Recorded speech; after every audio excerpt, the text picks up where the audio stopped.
तो इस क्वेश्चन में गिवन है द इलेक्ट्रोकेमिकल सेल गिवन है और एक कंसंट्रेशन सेल है। कंसंट्रेशन सेल में कंसंट्रेशन डिफरेंस पर ड्राइव होती है। तो m से m+2 and saturated solution of sparingly soluble salt mx2 दे रखा है। तो metal insoluble salt anion half cell है ना। मेटल स्पेरिंगली सोल्यूबल सॉल्ट या फिर insoluble salt anion half cell है और ये मेटल आयन हाफ सेल है। ठीक है, तो मेटल इनसॉल्युबल सॉल्ट को मेटल आयन में कन्वर्ट करते हैं, आपको पता होगा। ठीक है, m+2 एंड m और इधर का 0.001 और ये जो आता है ये हमारे पास KSP से आता है, बस इतना ही डिफरेंस होता है। हम मेटल इनसॉल्युबल सॉल्ट को मेटल आयन हाफ सेल में बदलते हैं, जबकि ये कंसंट्रेशन कहाँ से आता है, जो KSP होता है इनसॉल्युबल सॉल्ट का वहां से आता है। ठीक है, अब द KSP पूछा है ना इंफॉर्मेशन अब और ये अंदर का 0.059, तो सिंपल सा क्वेश्चन है। ई सेल कितना होगा, E0 कितना होगा, इसे E0 तो 0 होगा, ये सेम है ना। E0 कितना होगा अगर हम देखें तो m से m+2 माइनस m+2 से m जो कि कितना होगा 0, E0 है ना। तो 0 माइनस 0.059। अच्छा, EMF of the cell given है, तो EMF भी कितना गिवन है 0.059 है ना, माइनस लॉग, एक बार हम पूरा ही लिख लेते हैं इसको। ई सेल गिवन है, वो गिवन है हमारे को 0.059 और ये इक्वल होगा 0 माइनस 0.059 बाय 2 होगा लॉग।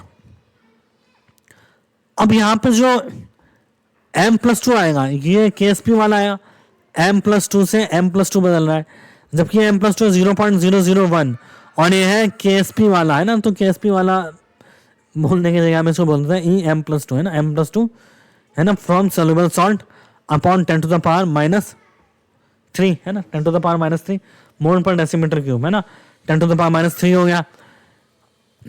ठीक है,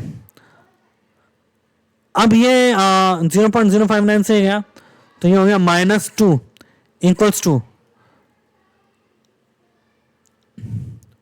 log 3 -2 इधर चले गया है ना, तो log -3 कितना होगा -3 प्लस 3 हो जाएगा। In log 10 to the power 3 ऊपर गया तो log a into B log a plus B होता है और +3 हो गया plus log m+2 insoluble salt का होगा।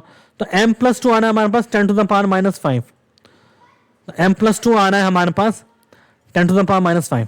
अब ये m+2 KSP से आया होगा, तो ये क्या है हमारे पास सॉल्युबिलिटी है ना। तो अब KSP क्या होगा for mx2 type of salt, mx2 टूट रहा है m+2 प्लस 2x माइनस, तो s और 2s तो ये आएगा 4s³ इक्वल्स टू KSP है ना। तो s से 10 टू द पावर -5 तो 4 इंटू 10 टू द पावर -15 हो जाएगा हमारे पास सीधे KSP। तो KSP हो गया 4 इंटू 10 टू द पावर -15। अब दूसरा पार्ट है इसका जो पूछ रहा है हमारे को, बताओ the value of delta G for the given cell. तो डेल्टा G कितना होता है -NFE, n कितना है -2, f कितना है 96500 और e कितना है 0.059 है ना। अब किलो जूल पर मोल में बताना है तो इंटू 10 टू द पावर -3 कर देंगे। ठीक है, तो ये हो जाएगा हमारे पास, ये वैल्यू आती है -11.4 किलो जूल पर मोल। तो वैल्यू आती है हमारे पास डी ऑप्शन आता है -11.4 किलो जूल पर मोल।